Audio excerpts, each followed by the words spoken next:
तुम्ही आग्रही होतात, आता दादांची भेट झालेली आहे, तुम्ही आता समाधानी आहात का मग?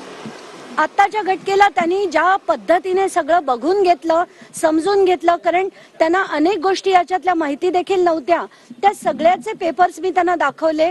आणि या व्यतिरिक्त जे रील्स तिकडे बीडमध्ये कशी मोठ्या प्रमाणावर दहशत आहे, हे सगळे मिळून काय करतात, मग ते सुदर्शन गुले असो, विष्णू चाटे असो, त्यांची सगळ्यांची कशी मिली बघत आहे आणि कसं ते लोकांना दाबतायत, सामान्य माणसाला जगणं कसं कठीण आहे, हे सगळं दाखवलं. आणि याच्या पुढे असे राजकारणी महाराष्ट्रात नको, म्हणूनच मी त्यांना विनंती केली की यांचा तातडीने तुम्ही राजीनामा घ्या, त्याचं इन्व्हेस्टिगेशन पूर्ण होऊ दे, सगळं खरं काय ते बाहेर निघेलच.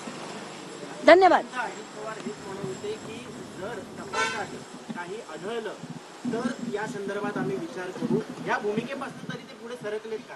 ते आज जे त्यांना मी पेपर्स दाखवले त्याच्यानंतर कुठलीही शंका राहणं शक्यच नाही, कारण त्याच्यात मी सह्यानिशी दाखवलंय, बॅलन्स शीट्स दिल्यात मी त्या कंपन्यांच्या, आणि त्याच्यावर त्या बॅलन्स शीटवर धनंजय मुंडेंची सही आहे, राजश्री मुंडेंची सही आहे, आणि सरळ सरळ फ्लाय ॲश महाजेनकोकडनं ते विकताना दिसत आहेत, आर्थिक नफा त्यांना मिळतोय. आणि ह्या कंपनीमध्ये तिघही आहेत, धनंजय मुंडे आहेत, राजश्री मुंडे आणि वाल्मिक कराड देखील आहेत.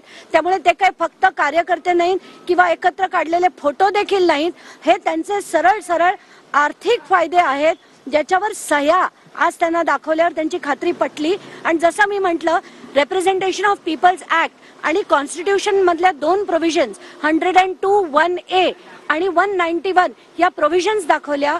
मिनिस्ट्री ऑफ होम अफेअर्स नी केलेलं जे डिटेलिंग होतं की असं ऑफिस ऑफ प्रॉफिट कुठलाही आमदार किंवा मंत्री मिळवू शकत नाही, हे जेव्हा दिसलं तेव्हा ते म्हणाले हे गंभीर आहे आणि मी उद्या मुख्यमंत्र्यांबरोबर याची चर्चा करेन.